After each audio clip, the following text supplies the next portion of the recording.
விஜய் அரசியலுக்கு வந்தது நான் கண்டிப்பாக வரவேற்கிறேன். ரொம்ப அற்புதமான விசேஷம் தான். விஜய் வர்றது எனக்கு ரொம்ப சந்தோஷம். அதில் வந்து நாம் தமிழர் சீமான் எதுக்கு இன்வால்வ் ஆகுறாரு? அவரை பற்றி தரக்குறவாக பேசுகிறாரு. அவர் யார்? அவரை தரக்குறவாக பேசுறதுக்கு, மட்டமாக பேசுறதுக்கு? இவராக பணம் கொடுத்துருக்காரு? இவர் சொந்த பணத்தை கொடுத்து கிட்டத்தட்ட 8 லட்சம் பேர் 10 லட்சம் பேர்த்துக்கிட்ட கூட்டி மாஸ்க் காமிச்சிருக்காரு விஜய். ஒன்றால் அந்த தைரியம் இருக்கா? அவ்வளோ ஜனத்தை கூட்டி கட்டுறது, மாஸ்க் கட்டுறதுக்கு தைரியம் இருக்கா? நீ மாநாடு போடுறன்ற, நீ அங்கங்கே பிச்சை எடுக்கிற, ஒவ்வொருத்தங்கிட்டையும் பிச்சை எடுக்கிற. விஜய் அது மாதிரி செஞ்சாரா? விஜய் அது மாதிரி பண்ணாரா? நீ அடுத்தவரை பற்றி பேசாத, தயவு செஞ்சு அந்த வார்த்தை யூஸ் பண்ணாத, தப்பாக யூஸ் பண்ணாத. அவரும் அந்த மாதிரி சினிமாவிலேருந்து வந்ததா, நீயும் அந்த அந்த அந்த இடத்துலேருந்து வந்தான், கூத்தாடியிலேருந்து வந்ததா. நீயும் விஜயும் கூத்தாடியிலேருந்து தான் வந்தார். எல்லாரும் வரவங்களாம் கூத்தாடியிலேருந்து தான் வராங்க. விஜய் நல்லா தானே பண்ணுறாரு. மாநாட்டுக்கு யாருக்கிட்டே ஒருத்தர்கிட்ட போய் ₹1 காசு வாங்கியிருக்காரா? நீ காசு கொடுன்னு கேட்டுக்கிறா? சொந்த பணத்தை போட்டிருக்காரு. யார் அந்த மாதிரி செஞ்சுருக்கிறா? பண்ணியிருக்காரு. அதை வடக்கு சைடில் போட்டது விஜய் தான். விஜய்க்கு நான் பாராட்டுறேன். அதே மாதிரி எம்ஜிஆரை பாராட்டேன். அதே மாதிரி விஜயகாந்தை பாராட்டேன். விஜயகாந்த் வந்து மதுரையில் போட்டாங்க. விஜயகாந்த் எம்ஜிஆரும் வந்து விஜய் போட்டது வந்து விழுப்புரம் மாவட்டத்தில் போட்டிருக்காரு. விழுப்புரம் மாவட்டத்தில் வந்து மக்கள் நிறையா இருக்கிறாங்கன்றதால விழுப்புரம் மாவட்டம் போட்டிருக்காரு. மக்கள் எல்லாரும் விஜய்க்கு தான் சப்போர்ட் பண்ணுவாங்க.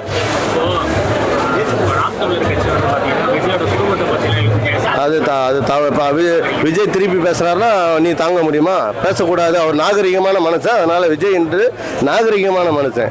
அதனால அவரை பத்தி யாரை பத்தி எதுவுமே பேசல. அவர் சீமானை பத்தி ஒரு வார்த்தை கூட பேசல. நீ தான் பேசிட்டு இருக்க. அவர் திருப்பி ஏதாவது ஒரு பதில் சொல்றாரு அவனுக்கு. நீ குலைச்சிருக்கா, எனக்கு என்ன இருக்குன்ற மாதிரி அவர் பேசாம இருக்காரு விஜய். விஜய் மாநாட்டுக்கு வாழ்த்துக்கள். விஜய் வந்து பேசின பேச்சு எனக்கு ரொம்ப பிடிச்சிருக்கு. அதே மாதிரி வந்து விஜய் அந்த மாநாட்டில் ஹைலைட்டாக, அதாவது எம்ஜிஆரும் அந்த மாதிரி மாநாடு பண்ணலை, விஜயகாந்தும் அது மாதிரி பண்ணலை. இவர் வந்து ரொம்ப அந்த ஒரு 800 மீட்டருக்கு ஒரு ஹைலைட் ட்ராம் போட்டு ஒரு டிஃப்ரெண்ட்டாக போனார். மக்களுக்கு யாருக்கும் எதுவும் சேதாரம் ஆகக்கூடாது, ஏதோ ஒரு பாதிப்பு வரக்கூடாதுன்றதுனால தன்னிச்சையாக நல்ல முடிவு எடுத்து போனார்.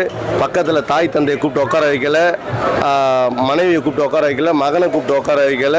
இவங்க தான் வாரிசுன்னு கூட உட்கார தன்னிச்சையாக உட்காந்தாரு. கீழே அவர் பீச் பண்ணும்போது அம்மா அப்பா கிட்ட வந்து ஆசீர்வாதம் ஆனார். இதுதான் முறையான அரசியல்வாதி. மனைவி மாநாட்டு கூப்பிட்டா நாளைக்கு இதான் கூப்பிட்டு பக்கத்தில் உட்காந்து என்ன வார்த்தை பேசுவீங்க? அரசியலுக்கு சேர்க்குறீங்கன்னுவீங்க. இப்போ ராமதாஸை சொன்னாங்க. ராமதாஸ் மட்டும் வந்தார், அவர் வந்தார், அன்புமணி வந்தார், அன்புமணி ஒய்ஃப் வந்தாங்க. அந்த மாதிரி அவரை பற்றி பேசுவீங்க. அதேமாதிரி விஜய் பற்றி பேசுவீங்க.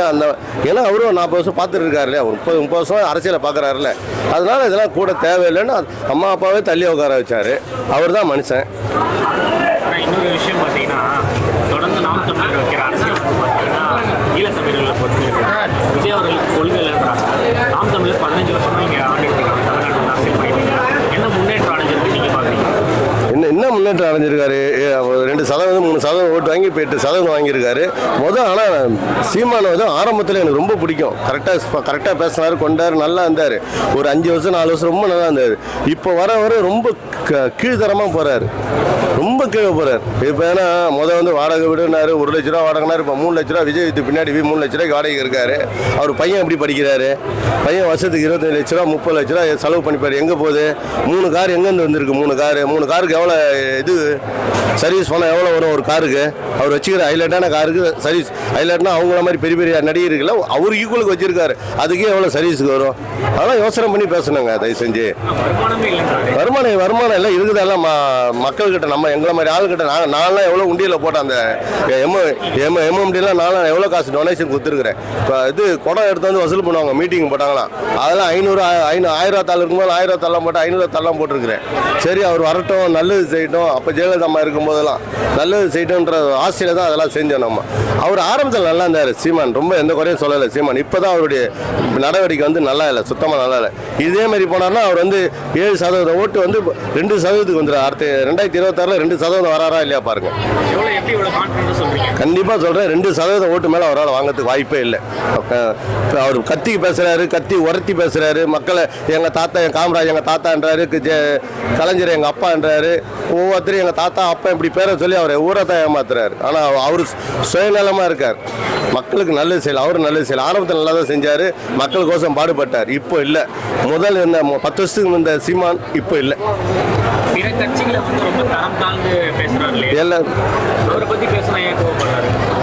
இப்போ வந்து யாரை பற்றி ஒரு நல்லா பேசுகிறாருன்னா ஐயா எடப்பாடி ஐயாவை பற்றி தான் ஐயான்றார். ஏன்னா எடப்பாடியோட கூட்டணி வைக்க போகிறாரா என்னன்றது தெரியல. அதனால் அவர் மட்டும் தான் நல்லா பேசுகிறார். மற்றவங்க எல்லாம் தாழ்ந்து பேசுகிறார். எல்லார்கிட்டையும் சைடில் பணத்தை வாங்குறார். வேறு ஒன்றும் இல்லை. அதே எடப்பாடி கொஞ்ச நாளைக்கு முன்னாடி ரொம்ப கேவலமா பேசினாரு. இதே ஒரு முதல்ல எடப்பாடி முதலமைச்சராக இருக்கும் எவ்வளோ மட்டமாக பேசினார். இப்போ எடப்பாடி எதிர்கட்சி ஆனவனே என்ன நடந்தது தெரியல. இவர் எதாவது பணத்தை கொடுத்தாரா, எவ்வளோ பணம் வாங்கினா தெரியல எடப்பாடி கிட்ட. இப்போ எடப்பாடி வந்து ஐயா எடப்பாடி ஐயா வேற ஒரு வார்த்தை கூட சொல்ல மாட்டார். எடப்பாடி அவளை உயர்த்தி வச்சு பேசுறார். 2026 அரசியல் களம் வந்து பார்க்கல எப்படி இருக்கும்? யார் யார் கூட்டணி வச்சா செய்யறதுக்கான வாய்ப்பு இருக்கு? 2026 வந்து நான் உண்மையாக சொன்னால் வந்து ஏடிஎம்கேக்காரன். ரெண்டாவது வந்து இந்த வாட்டி ஓட்டு வந்து நான் ஸ்டாலினுக்கோசம் தான் ஓட்டு போட்டேன். டிஎம்கேக்கு ஸ்டாலின் வரணும், எப்படி இருக்காரு பார்க்கணுன்றதுக்கோசம் ஸ்டாலினுக்கு போட்டேன். ஆனால் அது எனக்கு பிடிக்கல. ஆனால் இந்த எம்பி எலெக்ஷனில் வந்து பாஜகவுக்கு தான் போட்டேன். ஏடிஎம்கேக்கு போடல. நான் அம்மா இருக்கிற வரைக்கும் எம்ஜிஆருக்கு தான் எனக்கு ரொம்ப பிடிக்கும். அம்மா தான் பிடிக்கும். ஆனால் இன்னைக்கு நாளைக்கு 2026 ஏடிஎம்கே ஆட்சி வரணும்னா அத்தனை மக்களும் ஒன்றா சேரணும். ஒன்றா சேர்ந்தாங்கன்னா அவங்க ஏடிஎம்கே பிரிஞ்சு செதறி கிடந்த கண்ணாடி உடஞ்சிச்சுன்னா சேராதுன்னு சொல்லுவாங்க. ஆனால் நம்ம எல்லாம் ஒன்றா சேர வைக்கலாம். ஒட்ட வச்சிடலாம். எல்லாரையும் ஒட்ட வச்சுட்டு ஆனால் அரவணைச்சு போனால் ஏடிஎம்கே நல்லா இருக்கும். இல்லை நான் தன்னிச்சா இவர் வந்து எடப்பாடி வந்து அந்த அம்மா வந்து சின்னம்மா சசிகலா அம்மா வந்து அவங்கள கூப்பிட்டு உட்கார வச்சாங்க முதலமைச்சராக. அந்த நன்றி கடை அவர் நினைக்கல. ரெண்டாவது வந்து இவர் என்ன நினைக்கிறாருன்னா தானாக முதலமைச்சராக வரணும், நம்ம நின்று யாரும் எதுவும் சொல்லக்கூடாது, தான் முதலமைச்சராக வரணும். அவருக்கு ஒரே கான்ஃபிடென்ட் வந்து நம்ம முதலமைச்சர் ஆகணும்னு நினைக்கிறாரு எடப்பாடி. மற்றவங்களை யாரையும் மக்களை பற்றியோ மற்றவங்கள பற்றியோ கவலைப்படல. எடப்பாடி நல்லா தான் செஞ்சார். 4 வருஷம் நல்லா தான் பண்ணார். அது குறை சொல்லலை. ஆனால் அவர் வந்து எல்லாரையும் உதறி தள்ளிட்டு தான் பெரிய ஆளுன்னு நினைக்கிறாரு. ஏன் சின்னம்மாவை கூப்பிட்டு அவங்களுக்கு அந்த பதவியை கொடு, நீ முதலமைச்சராயிரு. ஓபிஎஸ்ஸை கூப்பிட்டு ஓபிஎஸ்க்கு ஒரு பதவி கொடு, அவர் ஒரு பக்கத்தில் வச்சுக்க. எல்லாரையும் கூப்பிட்டு அரவணைப்பான். ஏன்பா தனித்தனியாக திருப்பி அனுப்பி விடுற? ஒன்றா இருந்தால் தானே நல்லது. ஏடிஎம்கே ஒன்றா இருக்கணும், இங்கே ஏடிஎம்கே இருக்கணும், பாமக ஒன்றா இருக்கணும், தேமுதிக இருக்கணும், இவங்களோட பாஜக இருக்கணும். இவங்களாம் இருந்தாங்க வச்சுக்க கண்டிப்பாக 2026 அசைக்க முடியாத எடப்பாடி முதலமைச்சர் தான் 26. ஆனால் நடக்காது. ஆனால் விஜய் வந்து தன்னிச்சையாக தான் நிற்கணும்.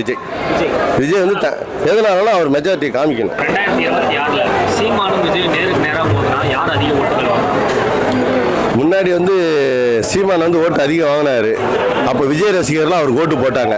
மைக்கை பிடிச்சி மைக்கை பாடி கேடி ஒரு ஆட்டம் ஆடி விஜய் ரசிகர்லாம் அவர் ஓட்டு போட்டாங்க. அவருக்கு ஓட்டு வாங்கிட்டார். இந்த வாட்டி இவர் நேருக்கு நேருன்னா விஜய் தான் வாங்குவார். இவரால் 0 தான் வரும். இவர் வாய்ப்பு இல்லை. இவருக்கு சதவீதம் கிடைக்காது. விஜய்க்கு தான் சதவீதம் கிடைக்கும். நேருக்கு நேராக நின்னாலும் சரி, இவங்க தனித்தனியாக 2 கட்சி தனித்தனியாக விஜய் கட்சியும் சீமான் கட்சியும் தனித்தனியாக நின்னாலும் விஜய்க்கு தான் மெஜாரிட்டி. சீமானுக்கு கிடைக்காது. மெஜாரிட்டி காமிக்கணும். அவரை பற்றி யாரும் தலைவரையாக தயவு செஞ்சு மக்கள், தமிழ்நாட்டு மக்கள், எதிர்கட்சிகளோ மற்ற கட்சிகளோ ஆளுங்கட்சிகளோ அவரை பற்றி தப்பாக பேசாதீங்க. ஒரு வார்த்தை நான் பணியுடன் கேட்டுக்கொள்கிறேன்.